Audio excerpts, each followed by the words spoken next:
Hello and welcome to another edition of Beyond the Hype with Black Enterprise. I'm Alfred Edmond Jr., Senior Vice President, Executive Editor at Large at Black Enterprise, and this episode of Beyond the Hype is brought to you by Citi. Listen, you guys know I'm always looking for guests for the show who can really give us the inside view of the industries, professions, things happening in the news, whatever the topic is. We go all over the place with this show, but it's really important to get people who are passionate about what they do and actually have lived experiences that you can't be substituted for by many of the things that we read or hear about a certain subject or industry. Well, today we have a great guest, an actual trailblazer in his space, Don Martin. He is the author of Black Man, White Industry, My Journey Through the Men's Fashion World. You guys know that I'm really passionate about style and fashion, thanks to my mama, who was my first stylist since I was a little kid. And so when I got invited to his book launch event in Manhattan, I couldn't wait to get there. And without further ado, welcome to the show, Don Martin. Thank you very much, Alfred. It's a pleasure. First of all, I really appreciate you coming to the launch. That was very nice to have you as a guest that evening. And of course, I know Black Enterprise from time I was, very, very young. It's a very, very well-known magazine, well-respected for many, many years. So it's a pleasure having you there, and it's a pleasure of you having me on your show today, Beyond the Hype. To talk about my book. I just know from reading from reading your book, and then from everything you've been talked about at your book launch event. I've been looking forward to this conversation. I just know it's going to be an amazing conversation. But why don't we start at since we have the book, what was the impetus for you writing this book at this time, and what do you hope that people will get out of it? Well, actually, Alfred, I really had no intention of writing a book at all in my life. I never looked at myself as a writer. I'm a seller, businessman, whatever I might be, but a writer is one thing that I certainly didn't think I had the ability to do. And but I was forced to write the book by several former colleagues, and thought that I had a real unique story to tell. And quite frankly, I really didn't see it that way when I was doing business and doing what I did. I never really looked at it that way. But after looking back, I was a pioneer in the menswear textile industry. Starting back in the 70s, I started out actually at 18 years old.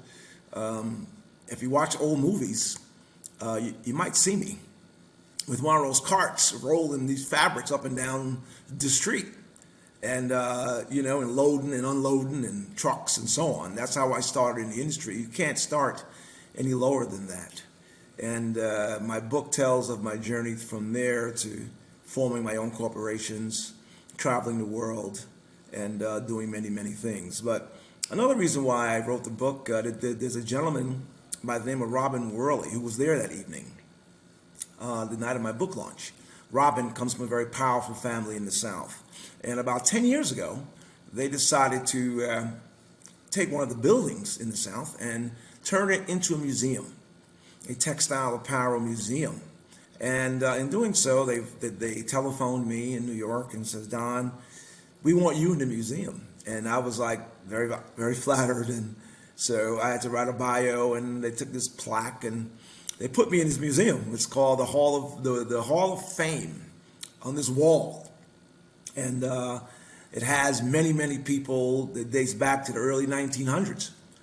Former executives and, Wow. and so on, and and then there's me, you're the only brother on the Wall of Fame, and which is quite interesting. And I never really realized that I was a pioneer, but I was the only African American man to form my own textile corporation.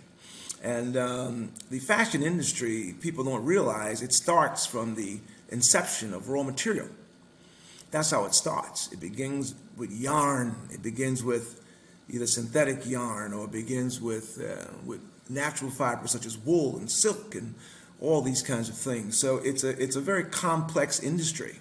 People see the nice, pretty garments in the store, and it looks wonderful and everything else. But there's a whole lot that goes on before that garment arrives there. And I was at the beginning You phase of know, it, which was the textile end. yeah, I'm far from the expert that you are in that industry, and I already explained that I was cultivated with a sense of style at a very early age. I was 4 when my mother put the first bow tie on me, and I decided I was going to wear bow ties forever because I love that. Okay. I love fedoras and pocket squares and cufflinks. I love the whole thing, and I've loved it since I was a little kid.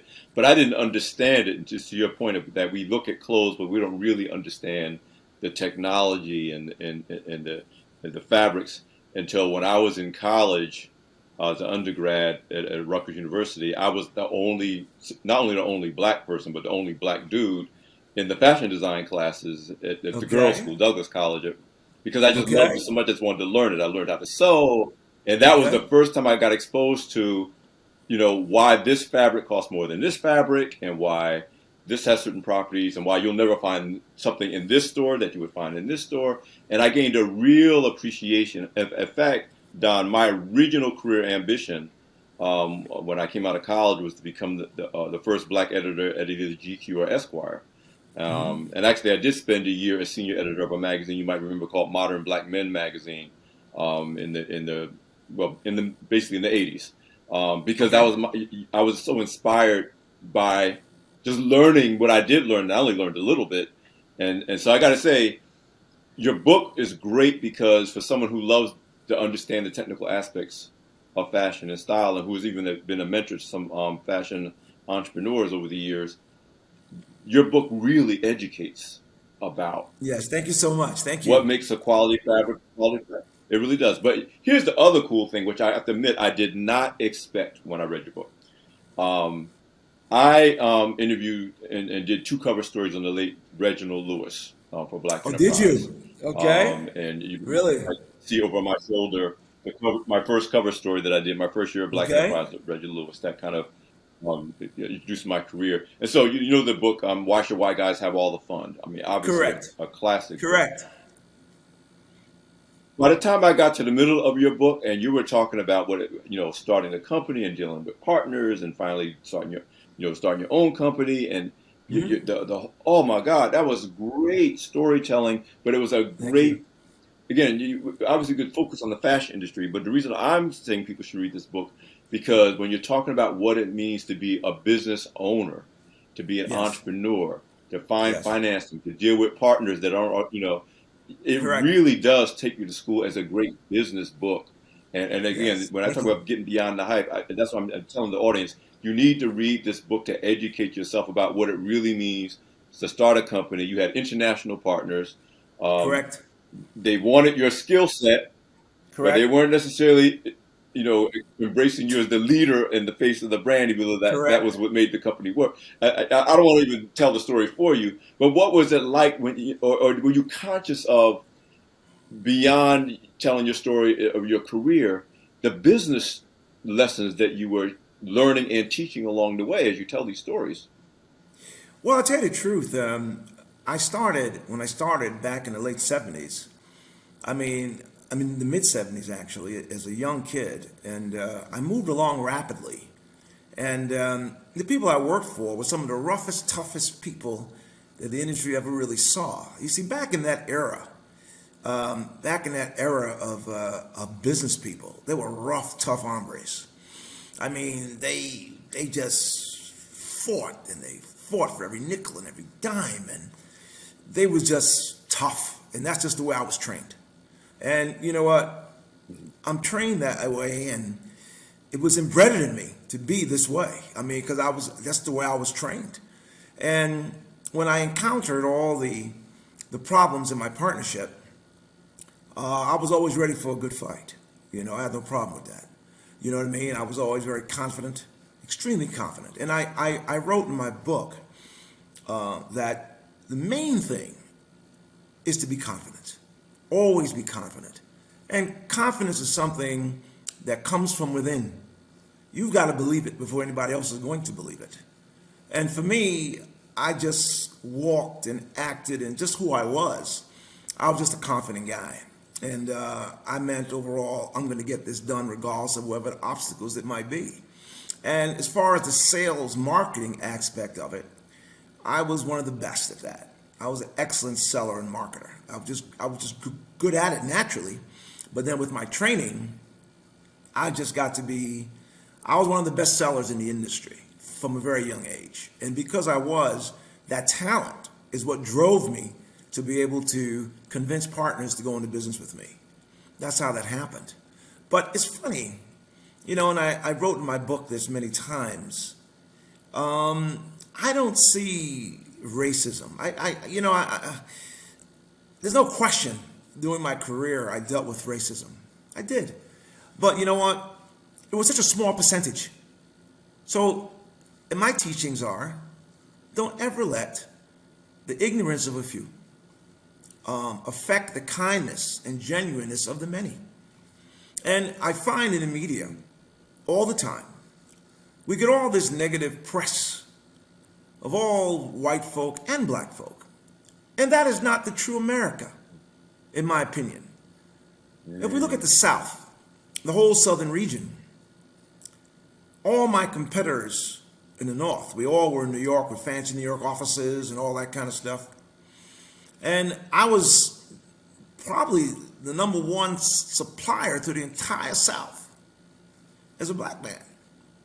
I never experienced racism in the South. And I wrote this emphatically.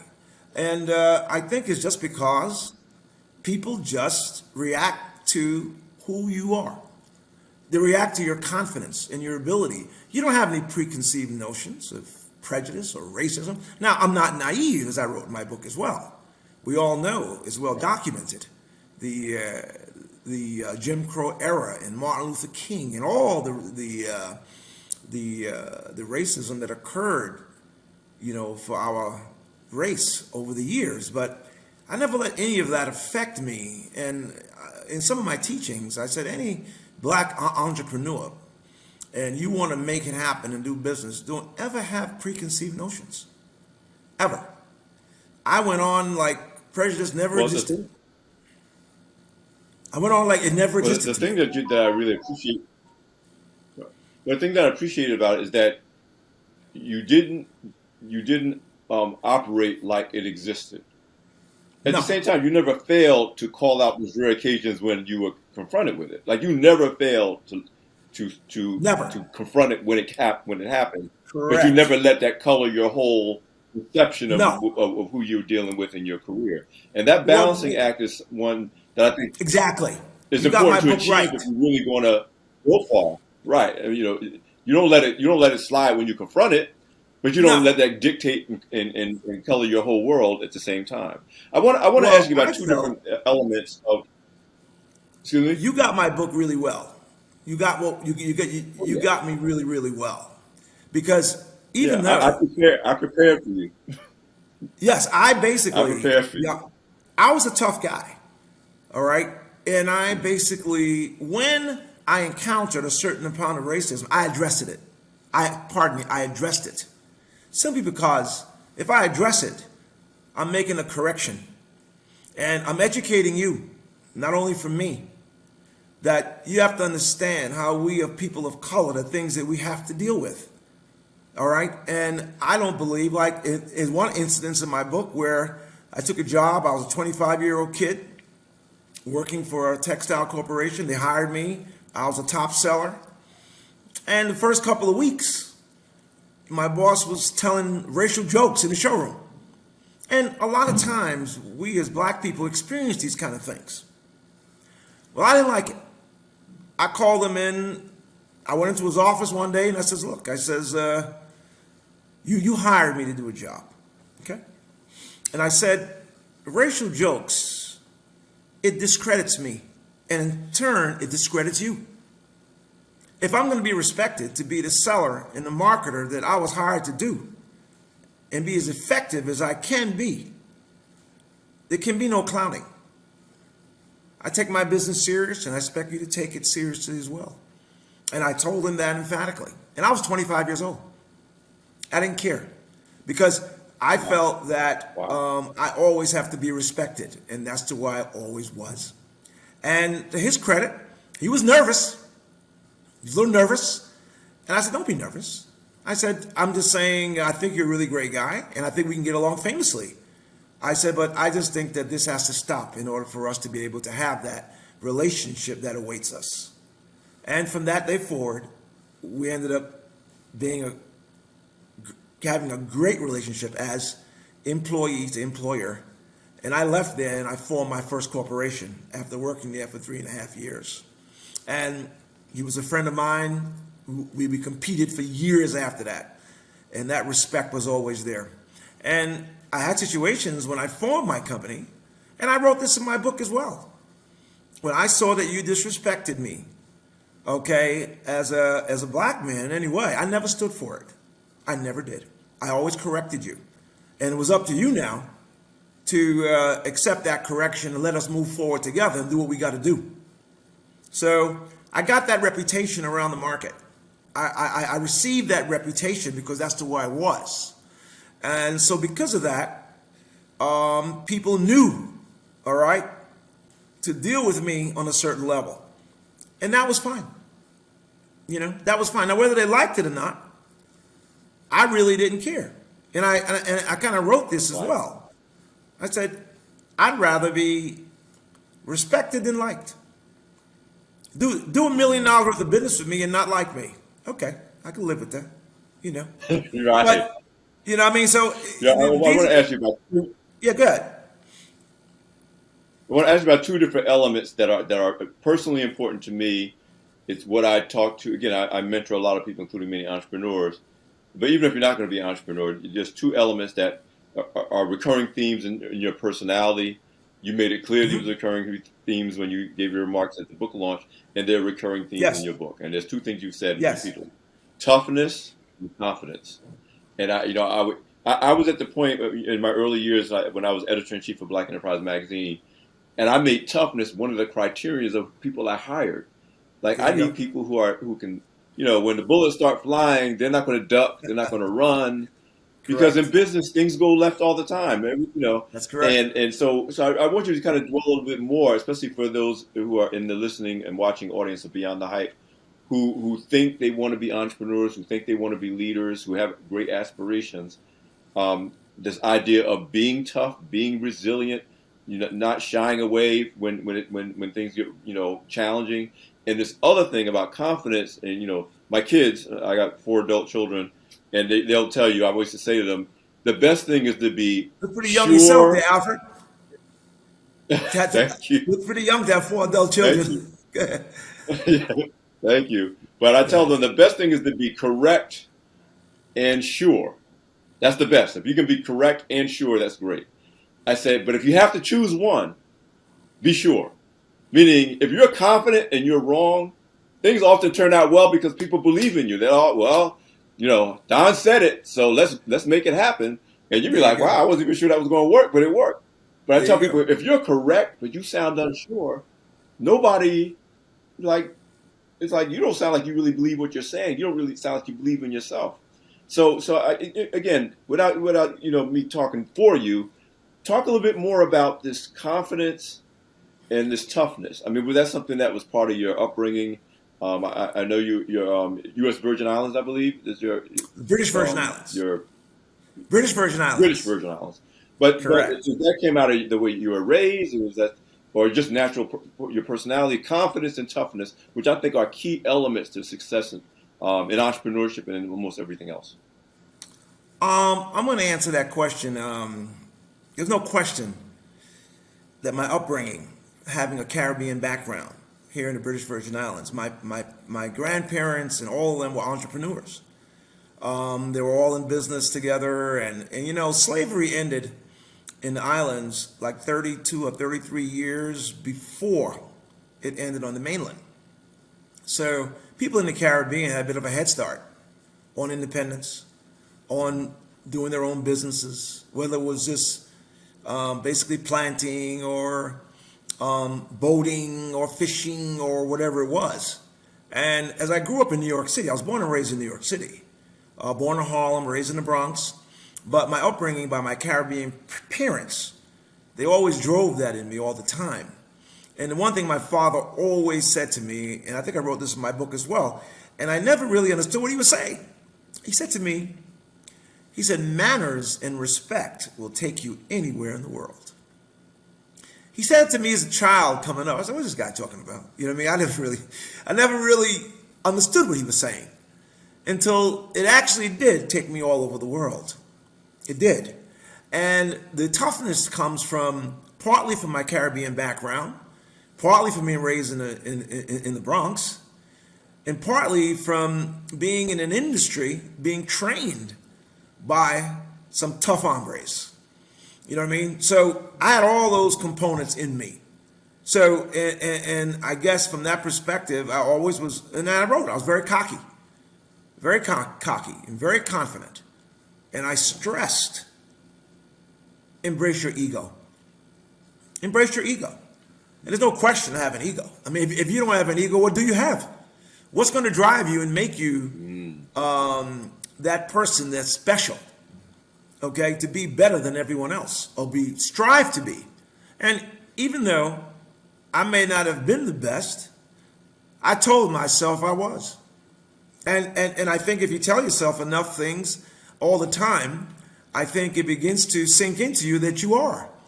And as far as being tough, you know, and I wrote this with my partners. That says if I acted like a punk, all right, I mean that in a way, in a street sense of that word, they would have took advantage of me and rode me, and I would have probably been out of business in maybe a couple of years, because that's what they wanted, my partners, okay, to have me in such a way that I'd be scared or this or that. So I went on the offensive. I was like, you know what? I see what I'm dealing with. All right. Then y'all going to deal with the worst of me. All right. And I'm going to keep you butts on the offensive as I was. And because I was on the offensive, they were scared of me. And I was good at what I did. I knew how to run a business. I knew how to market. I knew how to sell. So that part of it, I was so confident in that I knew I could keep them where I want them. And that's what happened. And it's funny, all the racism, 90% of the racism I experienced was on my own team. Was my partners. The people who I did business with today, I have so many friends that to this day are so proud of my book.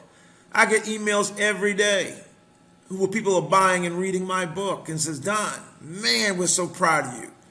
We're so proud of you for bringing this story about menswear that no one ever wrote about before. However, the interesting thing, they all said, Don, we had no idea you was going through these things.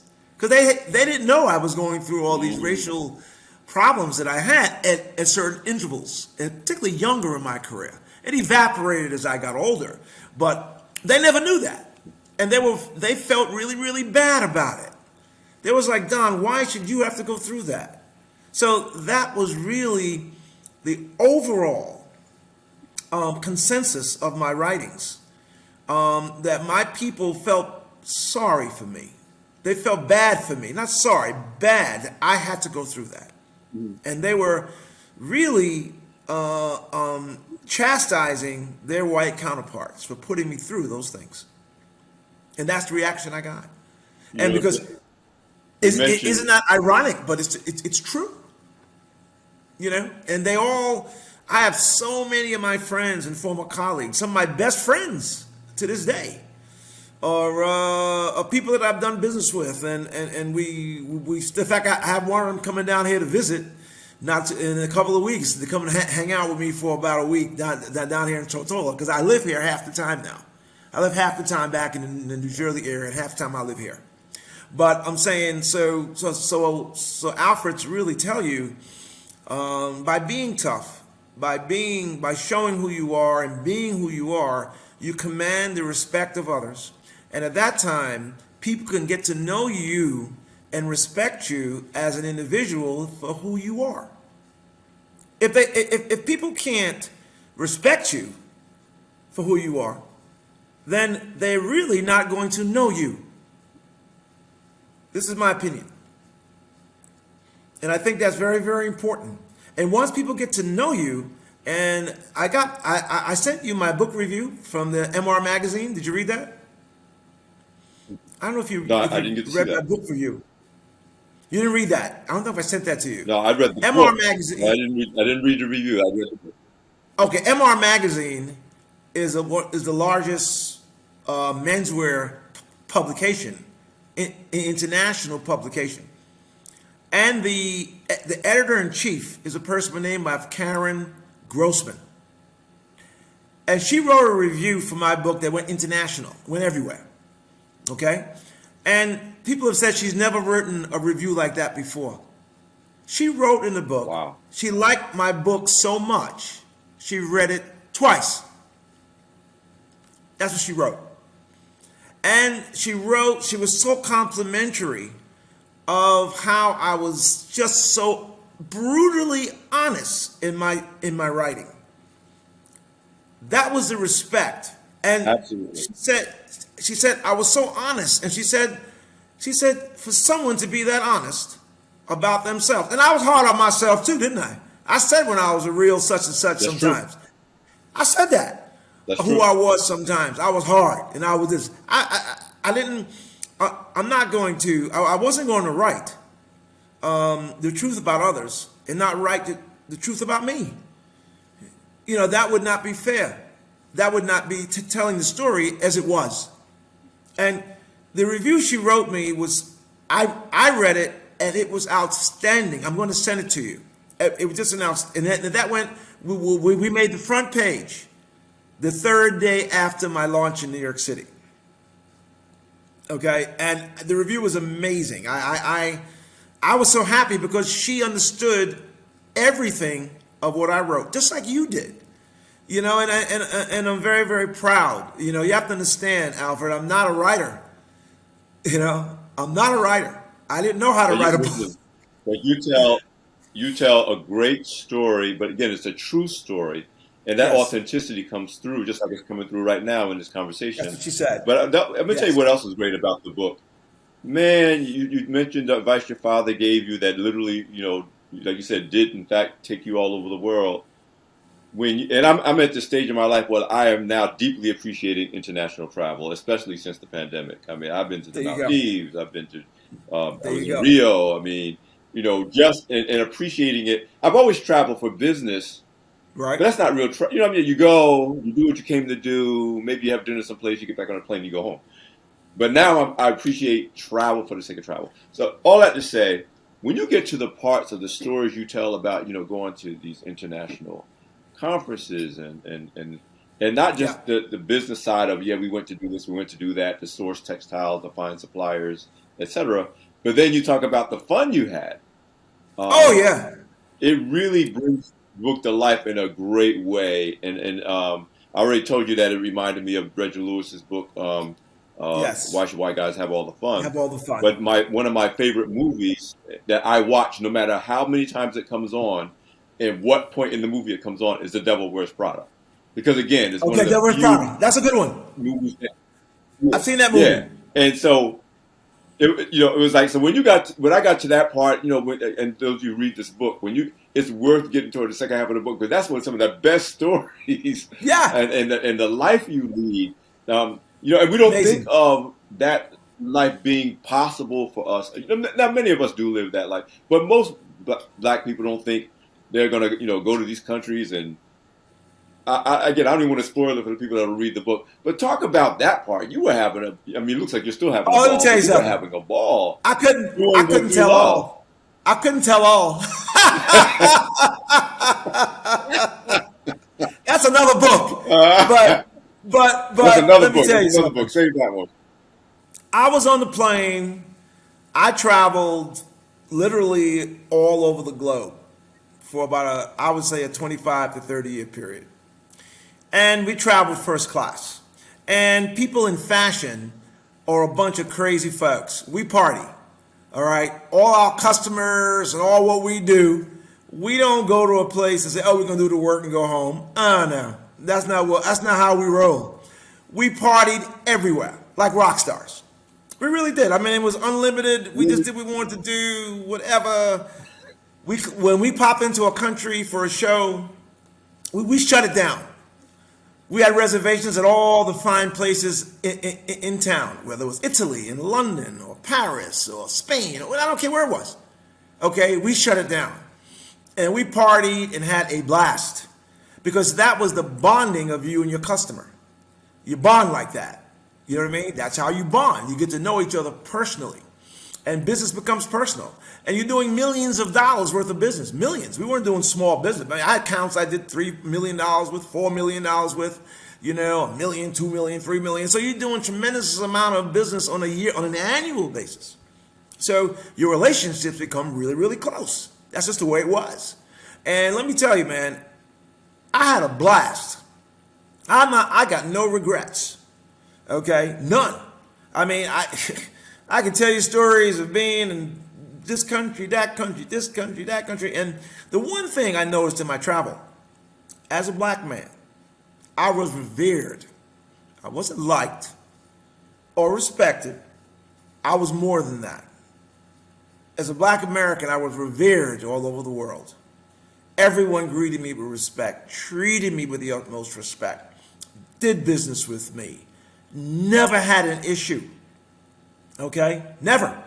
I mean, it was just one when I arrived in India, and I used to arrive in India, and I represented several mills and factories there.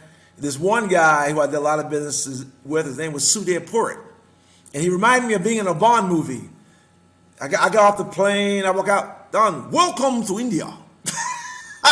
It reminded me when James Bond arrived, welcome, Mr. Bond. You know, something like that. So I never really, I mean, just fabulous things. I mean, I was in Uruguay once, and I have a picture of that in my book. I actually met the president of Uruguay. He's in my book, one of the pages. He was the president of the country. I saw it. And I went down there to represent a factory that I was going to represent in the United States. Okay?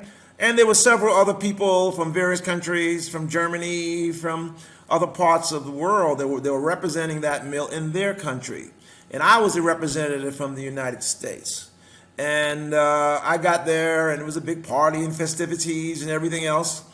And the president walks in. I'm introduced to him, like that, and which was great. And I think a couple of years after that, there was a bar mitzvah, because the people that owned the factory that I had business with was Jewish. And I brought my wife there with me on that trip. And I'm sitting at the table with the president and the first lady, okay, with me and my wife. Yeah. And we're speaking, and sometimes I said, I'm just a kid from the Bronx, man, And I thought that was really, really, here I am sitting with a head of state, whatever, and sharing a meal and talking and so on. So, there was just many, many perks to what I did.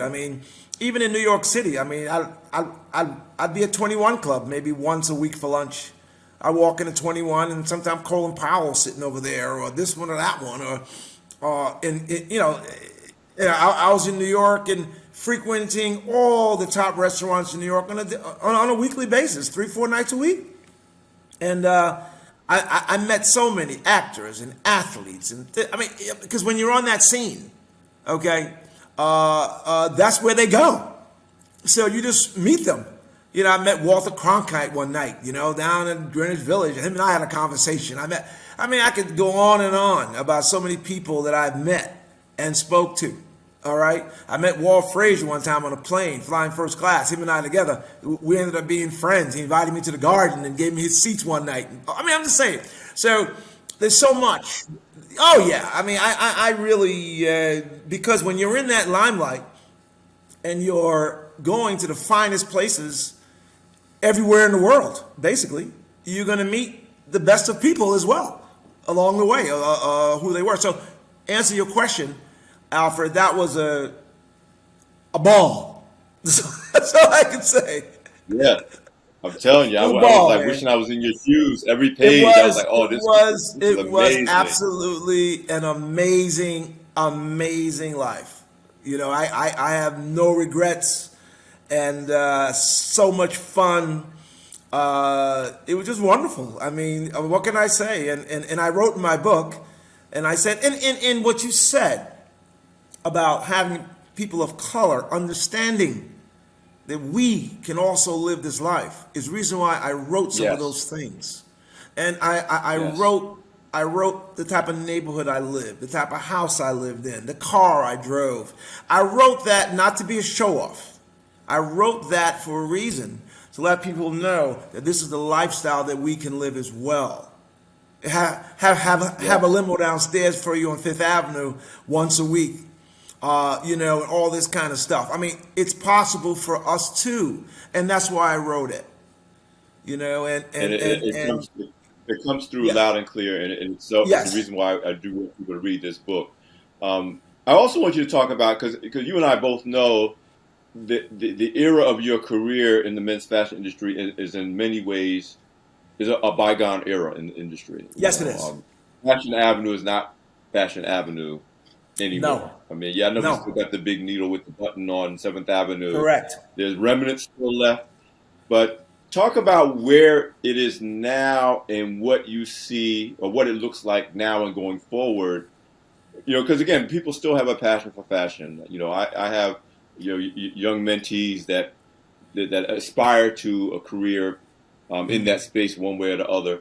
As someone who, again, was a trailblazer, you really, again, I thought I understood the industry as a layperson, but you really taught me a lot more about how the industry worked and why it worked that way. The international forces as different countries for different reasons either exited Yes, the correct. space or entered the space based on their economies. A great international business book from that perspective. But Yes. what do you see now, and what do you see going forward in the fashion industry in general, and in menswear in particular? Well, let me start with where it was, and I think you can have a better understanding as to where it is and where I believe it's going. Generations determine who we are as people. And let's say back in the 60s and 70s, everybody wore tailored clothing. Everybody wore a suit and tie. In the fashion industry, there's certain segments of the industry that each particular commodity, like I was in the tailored clothing industry, which is men's suits, trousers, and slacks mainly. Then you have the sportswear industry, the jeans industry, all those industries, all those items of fashion are completely different industries, believe it or not. And the menswear industry, per se, tailored clothing, was just the creme de la creme of fashion. And I wrote this in my book. If you go back in the 1950s and you look at a baseball game, right? What does man have on? A suit, a tie, and a hat. Now, after President Kennedy ran for office, and he had that thick mane of hair, he didn't wear a hat. The hat was removed from fashion. A lot of it was instrumental by JFK. People realize they don't need a hat if they got this beautiful hair, like JFK did. So all of a sudden, you didn't have hats anymore. You had the suit and tie, but not the hat. And as time went on, the society changed, and the dot-com era came in. And all these billionaires decided to go to boardrooms with a pair of khakis and a t-shirt. Then dress down Friday became dress down every day. All right? Comfort. People realize that I don't have to wear a suit and tie and all this kind of stuff, which requires a lot of work. It does. It requires you thinking. It requires more money. It's not as comfortable. So as people became more comfortable in their attire by dropping, suits and ties and that kind of stuff, it just changed the direction of fashion till today. You look today, let's say, for instance, if you had 100 clothing manufacturers that manufactured suits and sport coats and trousers. Let's use 100 as a barometer. Now you have 5. 95 are out of business. 95 are closed because the market isn't there. People now wear clothing maybe for, there's still some left, Some people wear clothing, wear a suit, if they have a meeting or the sportscasters and blah, blah, blah. But for the most part, people go to work in a pair of trousers, and what have you. They don't wear tailored clothing anymore. And also what's happened, quality is changed. Quality. Because before, when you had the whole globe, you had countries like England, Italy. All these countries had tremendous amount of mills that wove beautiful fabrics. But because of the decline of the clothing business, they're all closed. The rise of China and the rise of India put almost everybody out of business. Everybody. So quality now has become compromised. It just is. So what's happening right now, where I see the market going, sportswear is where the business is. I mean, things have gotten really cheap. So it's either really cheap, really low, or really high. The high part of the market is the custom market. People who really want quality and all this kind of stuff, they're willing to pay a lot of money for it. The custom business is the high end, that's there. The middle is gone, really, for the most part. It really is. So now, if you go into a store and you shop for stuff, things are really cheap. They're really, prices are so low, I can't believe it myself. It really is. You can pick up something that looks pretty good at a great price that you couldn't have done years ago. So sportswear to me, and now what's happened even more after the pandemic, when most people are working from home, so there's no reason for them to go out and buy a lot of clothes again because they're working from home more. That's another decline. And I also wrote in my book where the NBA players now, all of a sudden, are now wearing sweatsuits. Did you notice that? Yes. The NBA coaches. Remember the NBA coaches? You'd all be suit and tied up on the bench. Oh, yeah. Pat Riley and all these guys were all suit and tied up. Not anymore. They're all wearing sweatsuits with a little logo on it and so on. That ain't going back. You know why? It's comfortable. They don't have to travel with this wardrobe anymore. They have to do that anymore. Just get up in the morning, they slip on a sweatsuit, boom, they're good to go. So I don't see the tailored clothing business coming back. I don't. Now, that's the one thing that Karen, in her review, she said to me that I think Don is right, but I wish he wasn't. That the tailored business I feel the same way. Back. That's exactly how I feel. I believe. Again, we've seen it even at Black Enterprise. If you ever knew Mr. Graves, if he was the late, he passed away in 2020, our beloved founder, but his position was suit and tie. He'll be, forget it. That's the way we do things here. Correct. Fast forward 3 or 4 years later, like you said, we were already doing Dress Down Fridays, which was something we never thought we'd see at Black Enterprise. And then since the pandemic, that made it worse. I might come in with a shirt like this and a blazer, and I'm like, well, why are you dressed up? And I'm like, I'm not dressed up. This is my version of business casual because everybody else is wearing a polo shirt and a pair of jeans and if not sneakers. Now we have shoes that are really sneakers. They're just shoes on the top, but they're sneakers on the bottom. But they're comfortable, like you said. Yes. So but I do wish you were wrong. Exactly. So do I. Yeah. So do I. I still, when I dress up, I dress up. I do it. Now, I wrote in my book, I see you wear bow ties. Okay? I started wearing bow ties early when people weren't wearing them. And the reason why I started wearing bow ties is because they were a little different. And I wrote in my book, I tie my bow tie a little differently. If you look at my book, I have that yellow one on there. You see how it flops down? Yeah. It flops down. I remember when we were at the book launch, too. Correct. It's a little funky. It's a little hipper. Yeah. I didn't want to be stiff with it. So I always do it down like that. And I always have the matching hanky.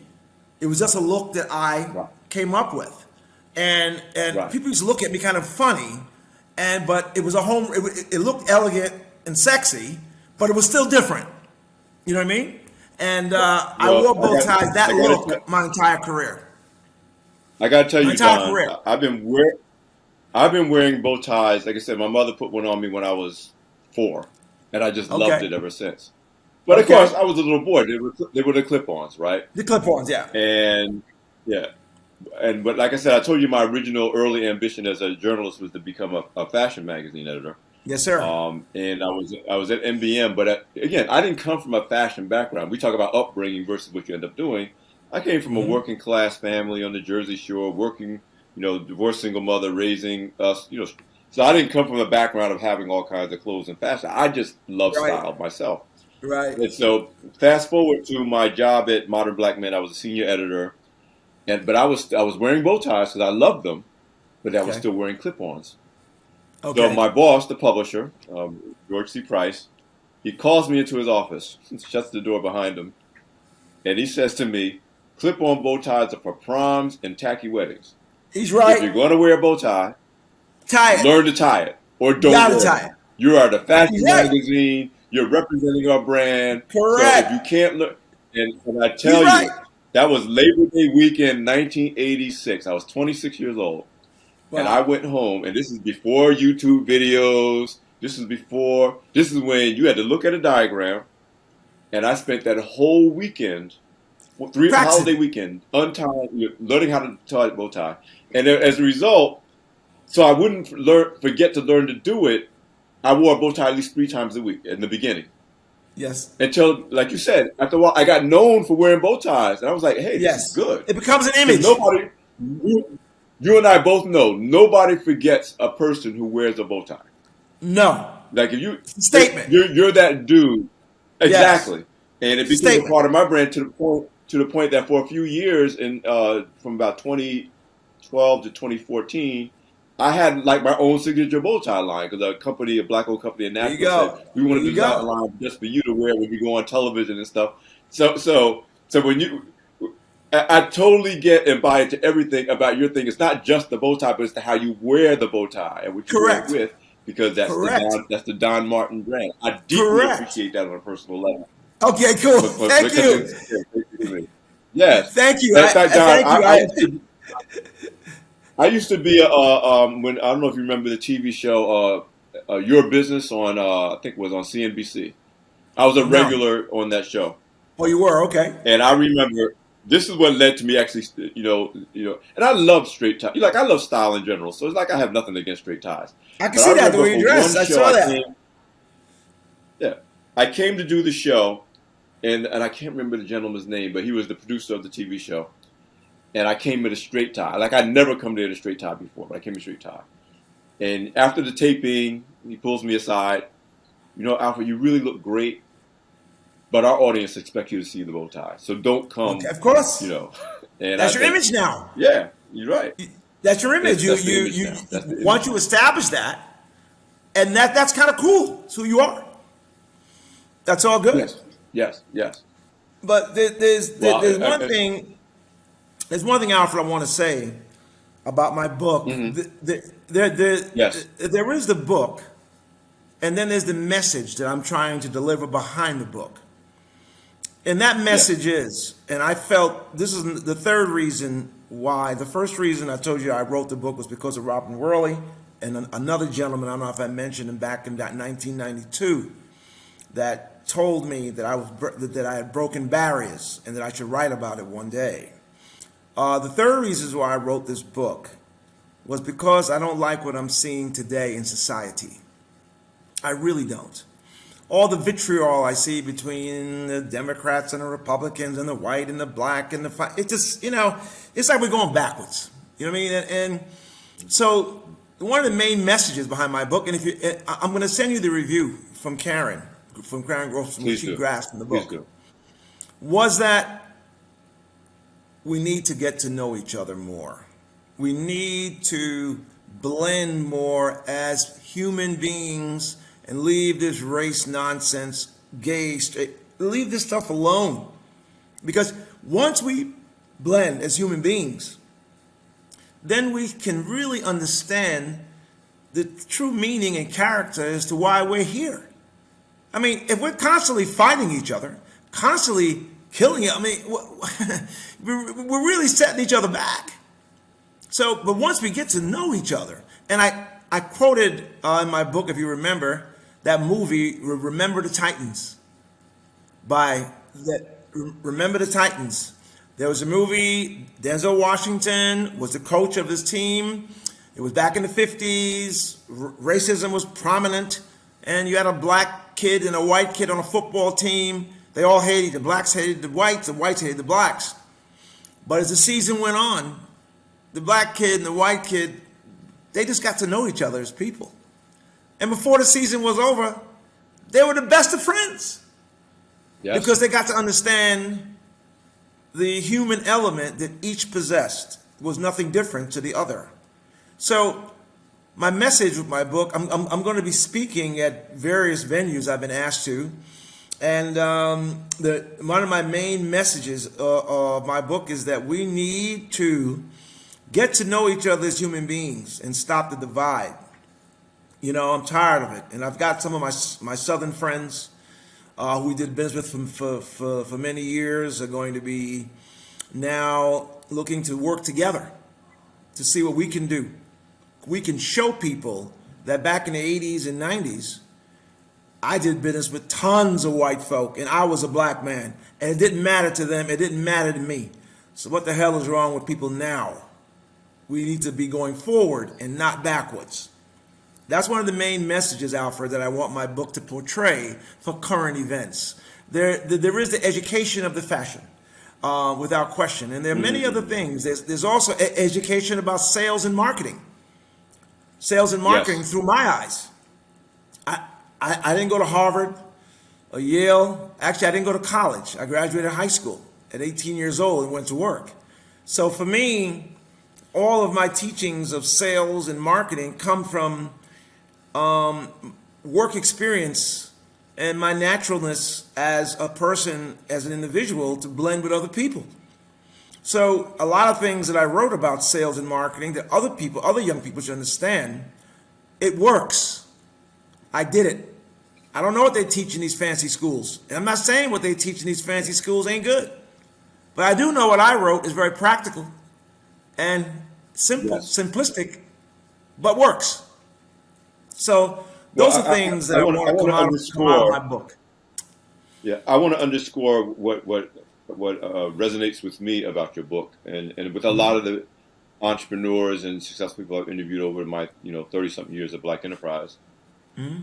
And again, it's something I tell my mentees. My kids have heard it since they were children.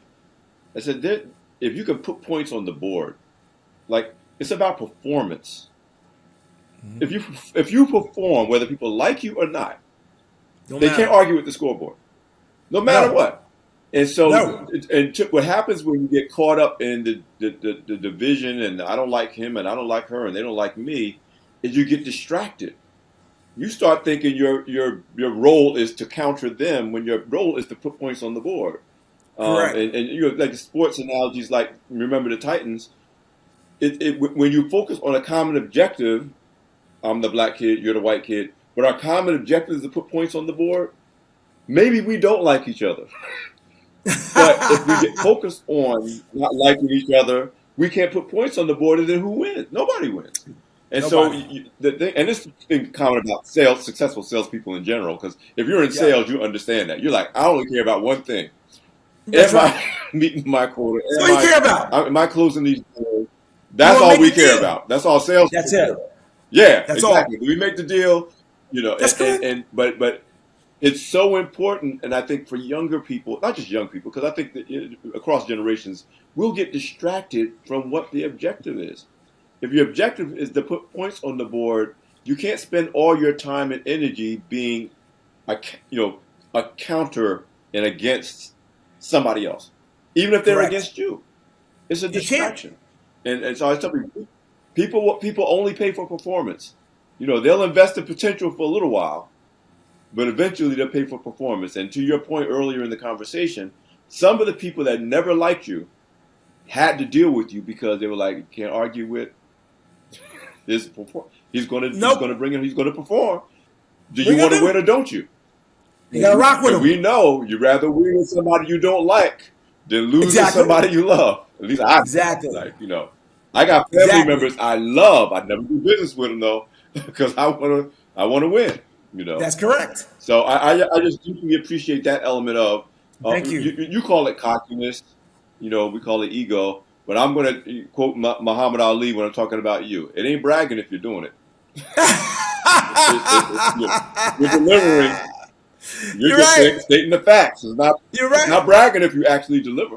It is what it is. So It it is what it is what it is. is, and I mean, you wrote a it's book really out again. there. It's on the record. It is what it is. Yes, yes, sir. I'm very proud of the book. It's doing extremely well. Sales are great.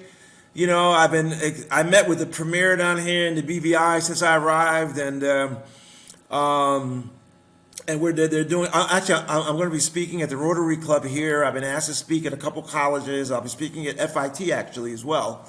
Sometime I think in the fall when they open back up and so on. So I just want to be able to my book to resonate the multiple messages that I put in it from my experiences, and I can speak on it confidently because I did it. And I want other people, young people, black or white. You know, the lessons in my book is for anyone. Okay, how Yes. to deal with adversity, how to negotiate. Okay, I also teach in my books about body language in negotiation, and I teach about these things because they hold truths. They hold truths. They really do.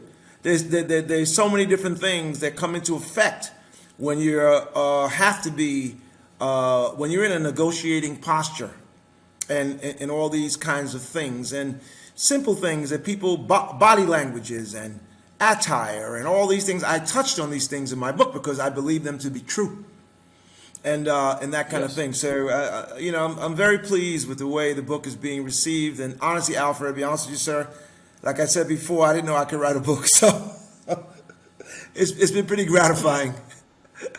It Listen, has been. when you speak at FIT, I hope you'll let me know because I'll let you if I'm in know. town, I'm there. I'll let you I'll know. definitely come and hear you speak. Um, Yes. I'm going to put it out there in the universe. God, listen up! I'm about to put something out there. Again, I mentioned the Devil Wears Prada. I mentioned Reginald Lewis's book. Why should white Yes. guys have all the fun? This Yes. story is good enough the way you tell it to me to be optioned for a film. Whether it's in the theaters or on Netflix or whatever. It's Yeah, a I've been great told that here story. and there. Yes. Thank you so Yeah, much. yeah. I could definitely see a Thank you movie so or a much. Netflix series or something about soap. So I'm putting it out there. Somebody listening to Appreciate the it. show might be able, but I really think it's a story that needs to be told far and wide. And I'm just glad that you took the time to have this conversation, Don. So I Oh man, really, really hey, appreciate it. I'm happy that I'm flattered that you had me on. And this is, I mean, hey, I'm very flattered that you read my book in the expedience time in which you did. I mean, I thought that was when Morris told me that you read the book already, I was very impressed. And that made me feel Well, that's very, a very credit to good. me as a voracious reader. I am a voracious reader. I knock out 2 or 3 books a week because I just like to read. But it's That's also great. a credit to you. I always tell people if I can't get through your book is not good. So, Okay. but what happens? It happens. The more I read, the more I wanted to read. I mean, the more Thank you every so chapter much. made me want to read the next chapter, and that's Thank that's you. the test of a good book. That's of a good Thank you book. so much. So Thank you. listen, Don. That made me feel so good. You have no idea, because I'll just say that after I wrote the book, I was like, you know what? I really don't know if it's good or not. I hope it is. I said to myself, I said the Well, one thing, I didn't write it to make money. I just wrote it to present the message, and I'm very pleased that to hear those kind words from you, and I thank you. yeah, the measure of a good book is not how many of them sell; it's how many of them are read. There you And go. so when people say, "Oh, best-selling book," I say, "Yeah, I guess a lot of people bought it, but how many people read it?" Okay, that's I true. I never trust heard me. that Trust part of it. me. Yes, you're right. This is a good book because it's a good read, not just Thank because you. Again, I get tons. I'm fortunate because of what I do for a living. People send me books for free all the time. I mean, I I'm buy sure. them, but I get them because everybody wants me to talk about the book. Right. But I tell people I'll try to read it because I love books. Yes. But selling is the beginning of the challenge, not the end of the challenge. Not You the end have of it. achieved a good goal. It's a readable book. And again, I wouldn't have you on the show and recommend you to my audience if it wasn't a good read and a valuable Thank you read. so much. Like you said, That's whether very you're black or flattering. white, whether you're in fashion or not, it's just a good business book. It's a good, career memoir, and there's Thank a you. lot of great lessons in it. Listen, thank you for your time, Don. Thank I you just so want to thank much. you for joining us on Beyond the Hype. Thank you. Take care. This has been another edition of Beyond the Hype. I only bring the big hitters, and we got a great one here in Don Martin. Listen, this edition of Beyond the Hype was brought to you by Citi. I'm Alfred Edmond Jr., Senior Vice President, Executive Editor at Large at Black Enterprise. We'll see you on the next episode of Beyond the Hype. Take care in the meantime. Bye-bye.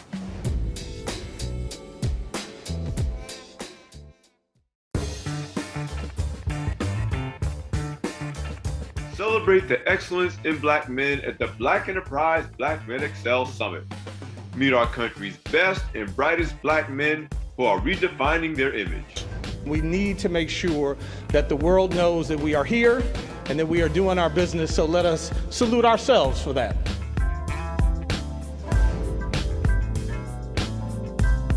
Be there this October 12th through the 14th at the Gaylord National Resort and Convention Center in National Harbor, Maryland.